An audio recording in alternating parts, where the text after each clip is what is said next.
Bonjour, bonjour, peuple de Dieu. Nous sommes là aujourd'hui. C'est le jour que nous avons fixé avec le Seigneur. C'est le jour où le Seigneur a choisi pour nous afin de nous donner la nourriture, qui va nous aider de grandir dans notre marche avec le Seigneur, qui va nous aider à bien vivre la vie en Christ. Nous sommes là, bien-aimés. Si vous êtes là, manifestez-vous. Je veux vous voir. Nous voulons vous voir. Nous croyons que vous êtes là. Aujourd'hui, on ne sera pas vraiment trop long parce que nous avons un peu débordé. Nous sommes vraiment en retard. Il y avait quelques problèmes techniques qu'on essayait d'arranger. Dieu, bon, comme c'est son œuvre, il a tout géré et il nous a permis d'être encore là cet après-midi avec vous. Aujourd'hui, nous allons parler, bien aimé, d'un thème aussi capital que d'autres thèmes qu'on a déjà partagés avec vous.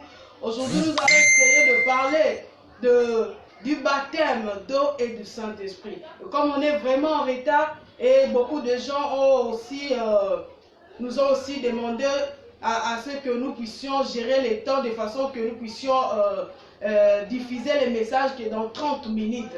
Et avec l'aide du Seigneur, nous allons essayer vraiment de nous focaliser sur le point vraiment très important afin d'essayer de raccourcir vraiment les temps.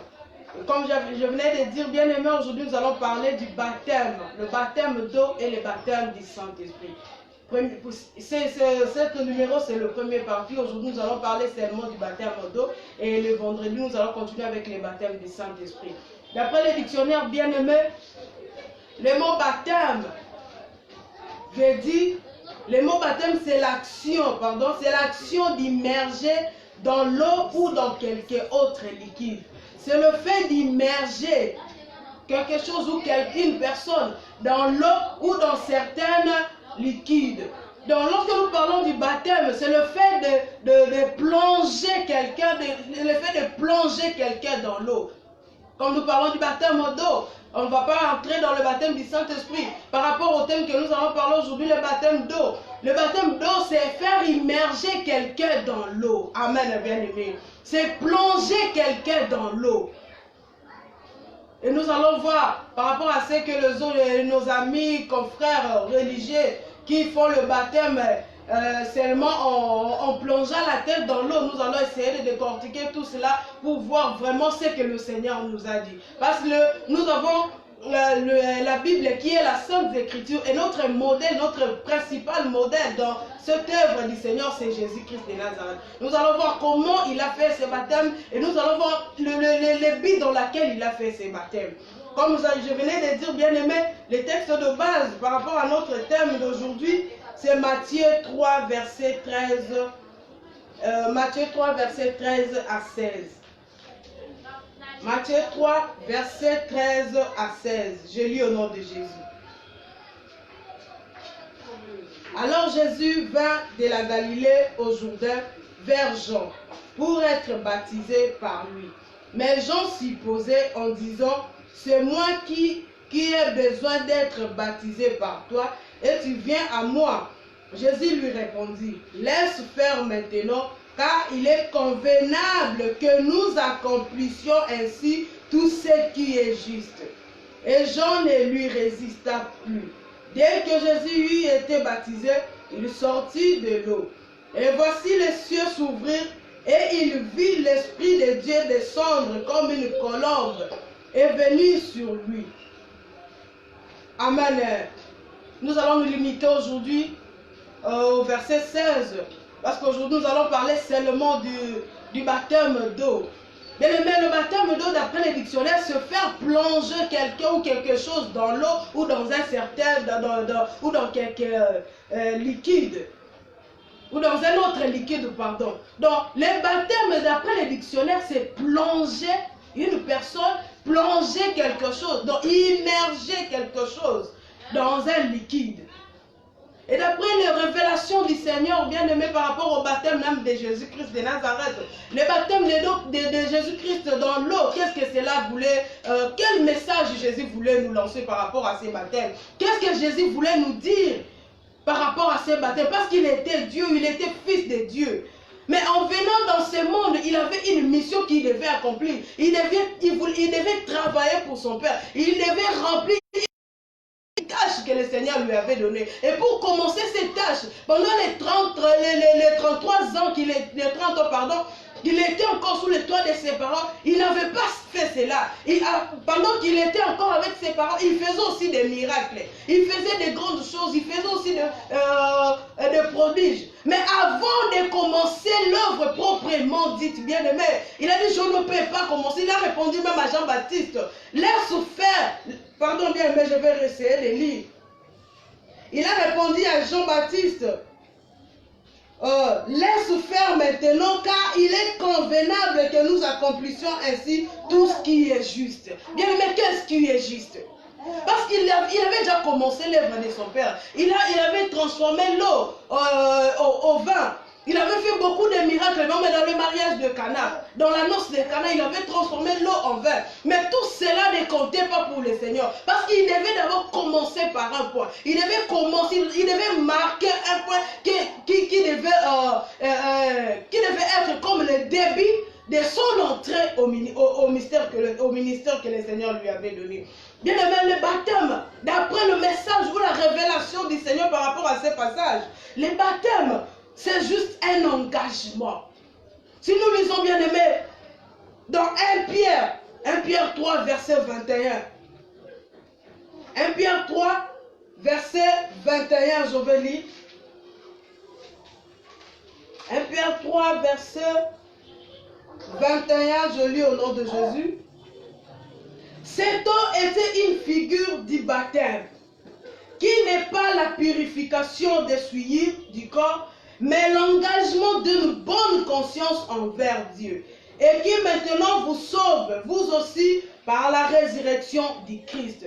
Bien aimé, ici la Bible nous parle du baptême que le peuple d'Israël avait reçu lorsqu'il traversait la mer Rouge. Tout ce qu'ils faisaient là, la marche qu'ils avaient marché dans la mer Rouge, c'était une figure de baptême. Dieu voulait les introduire, Dieu voulait qu'ils s'engagent, bien aimés. Par ce temps de la mer Rouge, c'était un signal fort où le Seigneur voulait faire montrer au peuple, où le Seigneur voulait faire, voulait montrer aux entités physiques ou spirituelles l'engagement du peuple d'Israël face à Jésus.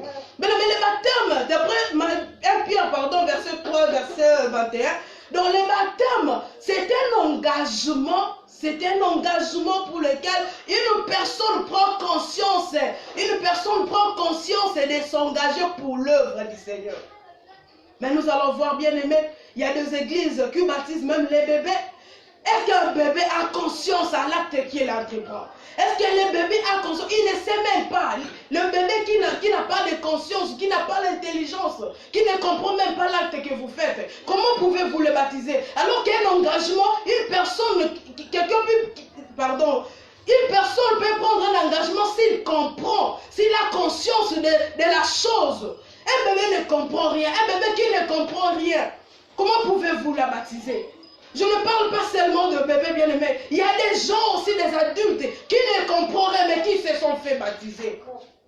Voilà pourquoi dans des églises, il y a plein de baptisés, il y a plein de gens qui ont reçu les baptêmes en dos, mais il y a peu des engagés. Il y a peu de gens qui travaillent pour le Seigneur. Alors cet acte de baptême devait être un acte où les gens s'engagent pour travailler pour le Seigneur. Les gens devaient s'engager pour travailler pour le Seigneur. Et on ne s'engage pas d'emblée comme ça, bien aimé. Pour s'engager, il faut d'abord avoir la connaissance de la chose que tu veux t'engager. Tu ne peux pas t'engager comme ça. Il faut d'abord avoir la connaissance. Il faut d'abord être testé par rapport à ce que tu veux faire. Il y a des églises où les gens passent par le malongui, passent par les affermissements avant d'être baptisés. Bien aimé, je vais vous dire une chose. Moi aussi, j'avais passé par là. J'avais eu des affermissements. J'avais eu des enseignements. Mais je ne comprenais pas toujours. Je ne comprenais pas toujours l'acte à laquelle je m'apprêtais à m'engager. Mais c'est après, lorsque j'ai compris le Seigneur, que je me suis dit, que j'ai compris que l'acte que j'avais fait là, c'était une sorte de contrat que j'ai signé avec le Seigneur. C'était le contrat que j'avais signé. avec le Seigneur, bien-aimés. Les baptêmes que nous prenions, les baptêmes que nous acceptons de prendre, bien-aimés, ce n'est pas quelque chose de fantaisiste. Nous devons être conscients par rapport à cet acte. L'autre fois, on avait parlé de la nouvelle naissance qui n'a rien à voir avec le baptême d'eau. La naissance la naissance du Saint-Esprit, pardon. Cela n'a rien à voir avec le baptême dans lequel nous parlons. Parce que la nouvelle naissance, j'avais essayé d'expliquer, la naissance d'eau, d'après ce que le Seigneur voulait dire à Nicodème, c'était juste pour lui dire d'être régénéré. Il voulait juste dire à Nicodème d'être régénéré. Mais le baptême dont on parle ici ne régénère pas une personne. Le baptême dont on parle ici ne purifie personne. C'est juste un contrat que nous signons avec le Seigneur. Ou avec une entité dans laquelle nous nous faisons baptiser. Il y a des débats qui se font par rapport au baptême en Jésus-Christ. Ou le baptême au Père, au nom du Père, du Fils et du Saint-Esprit. Mais si nous avons compris que Jésus, et le Fils, et le Saint-Esprit, et le Dieu le Père, ils forment un seul corps, c'est la même personne. On n'a pas besoin de faire des débats par rapport à tout cela. Le problème, c'est quoi, bien-aimé? L'entité dans laquelle tu t'engages, c'est quelle entité? Les baptêmes dont on te fait baptiser là, tu fais le baptême avec quelle entité, bien-aimé? Si tu fais le baptême au nom, si on te baptise au nom de Jésus, cela sous-entend que tu signes un contrat avec Jésus. Tu signes un contrat avec Jésus, avec l'entité où Jésus-Christ est le Seigneur. Si tu signes, tu te fais baptiser au nom du Père, du Fils et du Saint-Esprit, c'est la même personne, bien-aimé. Donc tu t'engages à travailler pour le Seigneur. Tu t'engages à travailler pour Dieu. Il y a des gens de l'autre côté qui font baptiser leurs disciples dans des sangs. Ils les font passer dans des sangs. Ils les font boire le sang. Mais pour nous, bien-aimés, notre engagement, ça s'est fait par les baptêmes. Donc lorsque nous nous engageons à être baptisés, nous devons être conscients. Nous devons être prêts à travailler pour le Seigneur. Nous devons être prêts parce qu'après le baptême, on entre directement dans le service. Après le baptême, on doit directement passer, aller au service du Seigneur. Il y a des gens comme ça.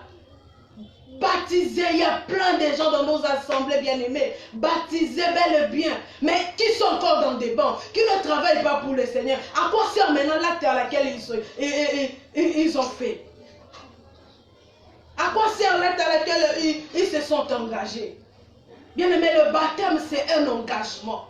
C'est une prise de conscience par rapport au service du Seigneur. Donc, tu t'engages à travailler pour le Seigneur.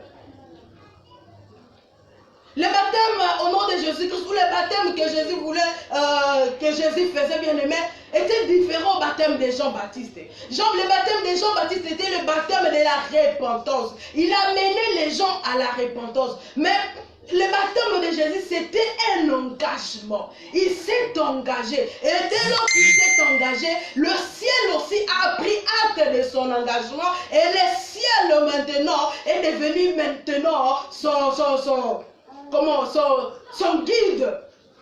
Les ciels aussi s'engagent par rapport à ce qu'il veut faire pour le Seigneur. Lorsque tu t'engages à Jésus-Christ, c'est le trône céleste que tu engages. C'est le trône de Dieu que tu engages. Et depuis ce jour-là, tu n'appartiens plus au monde. Tu ne peux plus faire des choses d'après le monde. Mais tout ce que tu dois faire, tu dois le faire d'après les orientations du trône céleste. Bien aimé, nous allons lire. Nous allons lire. Et nous allons lire, pardon, je cherche le passage.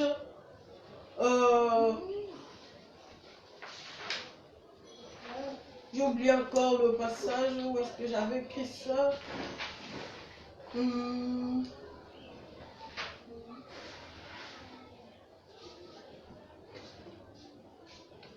Bon, je vais retrouver les passages après, je vais vous donner. Bien aimé, l'engagement, nous parlons du baptême qui n'est rien d'autre que l'engagement envers le Seigneur. Autrement dit, bien aimé, le baptême, c'est le mariage avec une entité. Le baptême, c'est une alliance que nous créons, une alliance que nous tissons avec une entité quelconque. Lorsque nous passons par le baptême, d'après le monde spirituel, c'est une alliance que nous tissons avec cette entité. C'est une alliance, bien-aimé. Le baptême de Jésus, aujourd'hui, Jésus avait lancé un message fort. Pendant que Jésus travaillait, pendant qu'il faisait encore des miracles, avant le baptême, le diable vraiment ne se préoccupait pas de lui. Mais dès lors, il s'est engagé. Dès lors, il a été baptisé. La Bible nous dit, l'Esprit lui a mené au désert pour être tenté. Parce qu'il a commencé maintenant l'œuvre proprement dite. Il a vraiment commencé l'œuvre du Seigneur. Tout ce qu'il faisait là, avant son baptême, n'était pas vraiment pris en compte. Parce qu'il n'était pas encore engagé. Il ne s'était pas engagé. Mais dès lors, il s'est engagé, bien-aimé. Cet engagement était un signe fort. Il voulait publier solennellement son appartenance au Seigneur, son appartenance à son Père. Il voulait dire au monde que maintenant, j'appartiens à Dieu et je commence l'œuvre de Dieu. Qui peut acclamer pour le Seigneur? Bien-aimé, le baptême de Jésus, c'était un signal très fort. Voilà pourquoi pas seulement les gens qui étaient là avait entendu ce que le Seigneur, ce que son Père lui avait dit. Mais le monde spirituel aussi avait entendu. Le monde spirituel avait aussi entendu. Le monde spirituel avait aussi entendu ce que le Père disait. Et cela a créé, a suscité le diable. Cela a soulevé le diable. Afin de venir lui tenter. Mais lorsque nous signons, lorsque nous nous faisons baptiser, bien-aimés, c'est juste un message que nous voulons lancer que dorénavant, je n'appartiens plus à n'importe quelle entité, mais j'appartiens à Jésus. Parce que je suis baptisé en Jésus. Je suis baptisé au nom de Jésus-Christ. Donc dorénavant, je n'appartiens plus aux entités. Aux entités de mes parents, je ne sais pas auquel entité satanique ou quoi. Mais maintenant, j'appartiens à l'entité où Jésus-Christ est Seigneur et Sauveur. Donc par le baptême, nous tissons une alliance avec le Seigneur. Par le baptême, nous publions haut et fort notre engagement envers le Seigneur. Combien maintenant, vous qui nous suivez maintenant, vous qui avez été baptisés au nom de Jésus, maintenant que vous avez compris que le baptême n'est rien d'autre que l'engagement pour entrer au travail, n'est rien d'autre que l'engagement. Le baptême, c'est le contrat, c'est les serments que nous signons pour travailler, afin de travailler pour le Seigneur. Vous qui me suivez maintenant, vous qui avez été baptisés, sans même comprendre parfois le sens du mot baptême. Maintenant, le Seigneur veut vous illuminer. Le Seigneur vient vous illuminer, bien-aimés. Quand vous avez reçu le baptême, c'est le moment. C'est le moment d'entrer au service. C'est le moment d'entrer au service. Je félicite certaines églises où, une fois, une personne vient à l'église. Après avoir accepté Jésus, il doit passer par le baptême avant d'entrer dans un département. Ce sont des églises à féliciter et il comprend le sens du mot baptême. Il comprend le sens du mot baptême, bien-aimé. Il comprend vraiment le sens du mot baptême. Beaucoup de gens sont à l'église. Ils sont baptisés, bien-aimés, au nom de Jésus. Mais ils ne travaillent pas pour le Seigneur. Mais à quoi bon d'être baptisé? À quoi bon de passer par le baptême? Si tu n'es pas prêt pour travailler pour le Seigneur. Si tu n'es pas prêt pour travailler pour le Seigneur. Si tu n'es pas prêt, ne t'engage pas. Et je lance un message aux serviteurs de Dieu qui font engager ou qui baptisent les enfants qui n'ont pas de conscience pour les choses de Dieu, pour l'œuvre de Dieu. Vous qui baptisez même des adultes qui ne comprennent encore rien par rapport à l'œuvre de Dieu. Quelqu'un qui peut entrer dans le service, c'est une personne qui a des connaissances par rapport au service. Parce que l'œuvre de Dieu incombe beaucoup de choses. Pour servir le Seigneur, il faut connaître les lois qui régissent ce service. Comme tout travail, bien aimé, il y a des lois. Et l'œuvre du Seigneur aussi a des lois. Et sans respecter ces lois, tu travailles en vain. L'apôtre Paul avait dit, l'athlète n'est pas couronné s'il n'est pas couru selon les normes. Mais tu peux faire des miracles. Tu peux travailler, être je ne sais pas comment. Tu peux faire tu peux courir jusqu'à dépasser tout le monde. Mais si tu n'as pas couru selon les normes, tu seras disqualifié. Si tu n'as pas couru selon les normes, tu seras disqualifié. Alors qu'une personne qui ne comprend pas encore les choses de Dieu, comment pouvez-vous le mettre au service du Seigneur? Comment pouvez-vous l'engager?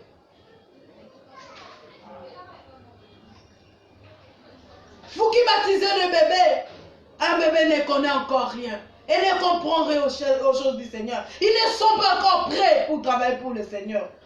Beaucoup vont me dire, vont me demander quel âge il faut pour qu'une personne puisse être baptisée. Il n'y a pas un âge précis. Il n'y a pas un âge bien aimé. Même un enfant de 10 ans, s'il a compris les choses de Dieu, il a pris conscience et il veut s'engager, vous pouvez le baptiser. Parce qu'il a pris conscience. Il ne s'agit pas, l'âge ici ne joue pas vraiment bien aimé. Mais c'est la connaissance et la conscience qui jouent. Même un adulte, un papa, s'il ne comprend pas encore les choses de Dieu, vous ne pouvez pas le baptiser. Vous ne pouvez pas le baptiser, bien aimé. Et s'il n'est pas encore prêt, ne le faites pas. Parce que dès qu'on se baptise, on doit d'office entrer au service. On doit entrer au service, bien aimé. Et le service du Seigneur, bien aimé, a beaucoup de lois que nous devons respecter. Il y a beaucoup de lois. D'ailleurs, le baptême fait partie de ces lois-là. Le baptême, l'engagement, fait partie des lois qui régissent les services du Seigneur. C'est une des lois, parmi les lois qui régissent l'œuvre du Seigneur. On ne peut pas travailler pour le Seigneur sans pour autant passer par le baptême. On ne peut pas passer, bien aimé. On ne peut pas. On ne peut pas passer par le baptême sans pour autant avoir conscience. Bien aimé, le message que le Seigneur voulait nous lancer aujourd'hui, c'est de ne pas prendre le baptême comme quelque chose de je ne sais quoi, bien aimé. C'est un engagement. C'est un mariage. C'est une alliance que nous concluons avec une entité. Lorsque nous faisons baptiser au nom de Jésus, donc nous signons le mariage avec l'entité où Jésus-Christ est Dieu. Nous signons le mariage avec Jésus. Et ceux qui se font baptiser, je ne sais pas au nom de qui, ils signent leurs alliances avec ces entités-là. Avec ces entités-là, bien aimés.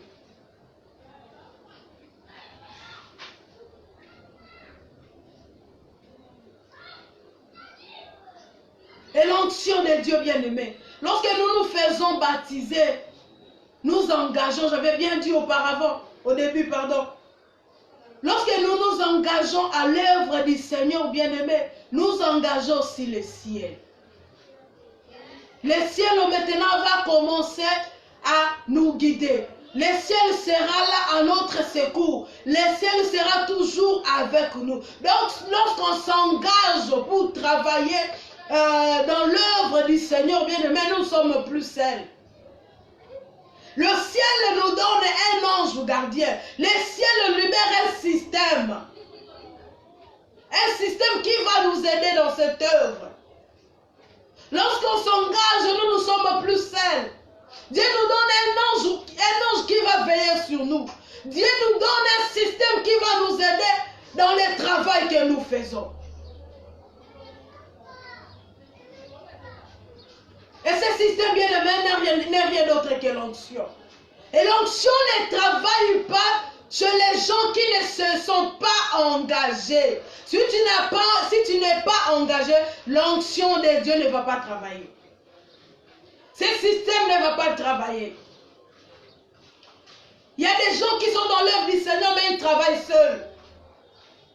Ils travaillent seuls. Parce qu'il n'y a pas un acte qui les relie avec le trône.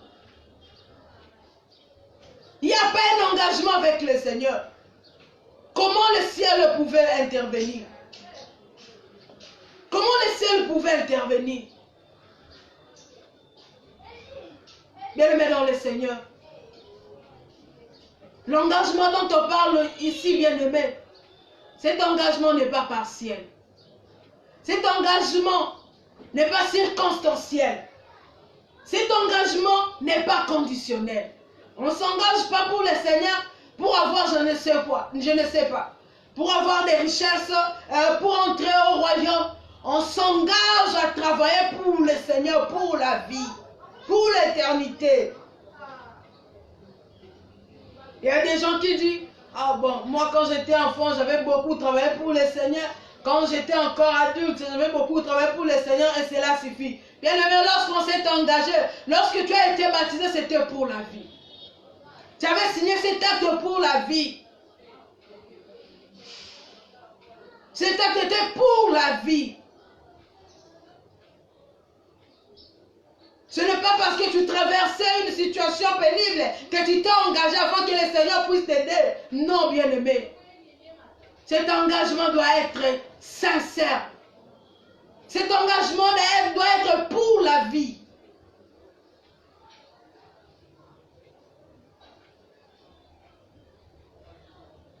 Cet engagement doit être pour la vie, bien-aimé. Parce que dès lors que tu signes cet engagement, pas seulement le ciel te donne un système d'anges, un système angélique, mais le ciel te prend en charge. Tu n'es plus en charge du monde, mais le ciel te prend en charge. Je suis le témoin vivant de l'engagement du ciel. Depuis le jour où j'avais dit au Seigneur, parce que pendant que je me faisais baptiser, je ne comprenais pas cela. Mais après avoir été enseigné, après avoir été pris conscience de cela, j'ai recommencé cet engagement par une simple prière. J'avais dit au Seigneur, j'étais seul. J'ai dit, Père, je m'engage maintenant à travailler pour toi. Je m'engage maintenant à travailler pour toi. Je te demande une seule chose, prends soin de moi. J'étais à l'étranger.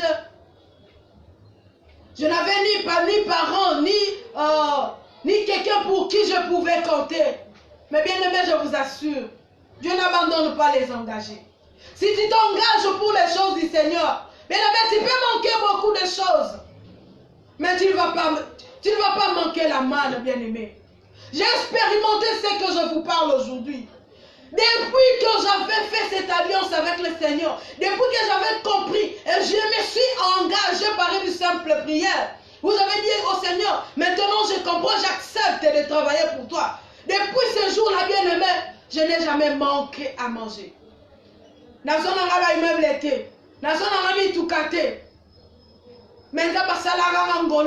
Il continue de me faire grâce. Il me fait grâce, bien-aimé. Je ne travaille nulle part. Je ne fais pas le commerce. Là où j'étais à l'étranger, la prière que j'avais faite depuis ce jour-là jusqu'au jour où j'ai quitté les Gabon, je n'ai jamais manqué à manger. Je n'ai jamais manqué à manger. Ou le minimum pour mes besoins, les besoins primaires, je n'ai jamais manqué. Je n'ai jamais manqué, bien-aimé. Et je vais dire une chose à ceux qui ont été baptisés déjà, mais qui ne comprenaient pas encore l'importance ou l'impact de cet acte. Maintenant, le Seigneur vous parle. Toi qui me suis maintenant, comme tu as compris, si tu te sens vraiment convaincu d'entrer au service, si tu sais que tu as la connaissance du service du Seigneur, le moment est venu pour toi. Fais une simple prière avec moi. Engage-toi et entre au service. Osons aller se soutenir, tu ne vas pas retourner dans l'eau pour être baptisé à nouveau. Mais fais seulement une simple prière où tu diras au Seigneur, je m'engage, maintenant je suis prêt. Et cela suffit, bien-aimé. Et cela suffit pour entrer au service du Seigneur. Lorsque nous nous faisons baptiser, bien-aimés, nous acceptons de mourir et de ressusciter avec le Seigneur. Mais cela ne nous purifie pas. Cela ne nous sanctifie pas, bien-aimés. Cela ne nous régénère pas. La régénération passe par la connaissance. Lorsque nous nous mettons en pratique la parole de Dieu, lorsque nous obéissons à la parole de Dieu, c'est ça vraiment la régénération. Dans le baptême d'eau, ne nous régénère pas. Mais cela nous donne juste, cela nous permet juste de signer un contrat avec le Seigneur. Cela nous permet juste de signer un acte où le ciel va nous reconnaître en tant qu'ouvrier du Seigneur, en tant que serviteur du Seigneur, en tant que servante du Seigneur. Quel que soit ce que tu fais pour le Seigneur. Bien-aimé dans le Seigneur, le moment est venu pour toi. Le Seigneur vient te parler aujourd'hui. Toi qui as été baptisé, le Seigneur te parle aujourd'hui. Zonga la vraie sens à mon baptême. Et engage-toi pour le Seigneur. Quand tu as un Nzambe, il y a de cela. Oh, les cas de baptême.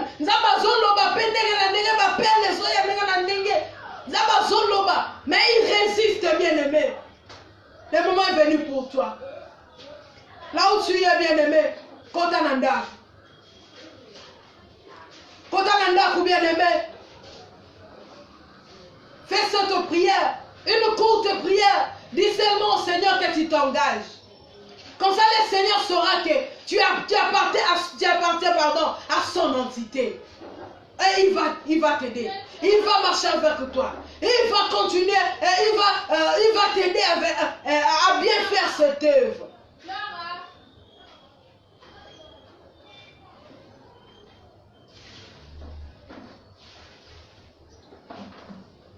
Et bien, nous battons sali engagement mon côté l'ensemble. Bien, nous battons dans l'équipe na baptême te. Yo zoyo kama bien aimé quelque chose sur Kosambelaka. Va voir l'homme de Dieu. Que nous sommes là pour sali nzambe. Et puis c'est papa ngana na posa sali nzambe mais les quand on a baptême te. Il va t'aider avec les enseignements, avec la connaissance. Et après tu vas t'engager. Le but principal.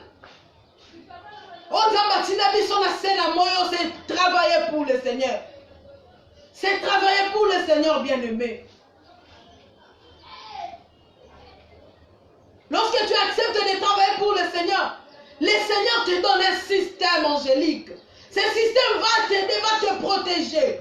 Et ce système, bien-aimé, c'est bel et bien le mystère de ceux qui veillent. J'aime la parole de Dieu. Le mystère des 4 anges. Et qui ont des yeux partout, qui voient partout. Ils vont te surveiller. Ils vont te protéger. Lorsque tu t'engages pour le Seigneur, il y a plein des avantages, bien-aimés. Tu seras plus seul. Tu seras protégé par le Seigneur.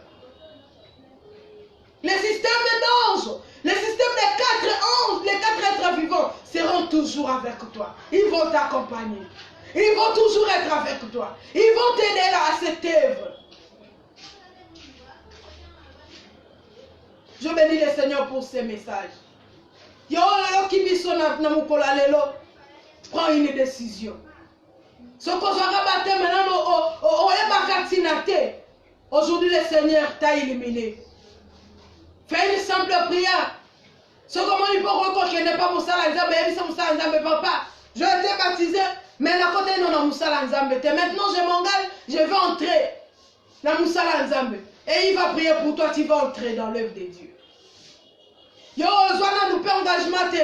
Le moment est venu. Le moment est venu pour toi. Fais-toi baptiser. Et tu ne seras pas seul. Tu auras les avantages.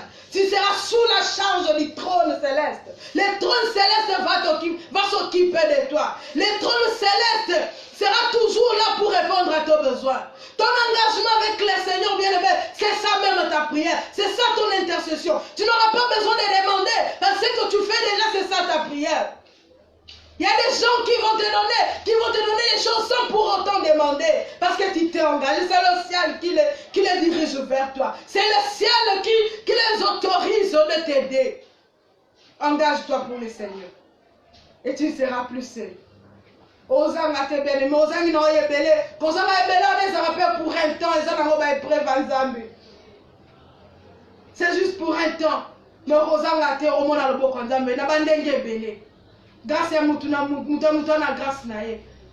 Moutuna grâce nae. Bien le menangina dit savoir l'anzame moko. L'élo prend l'engagement.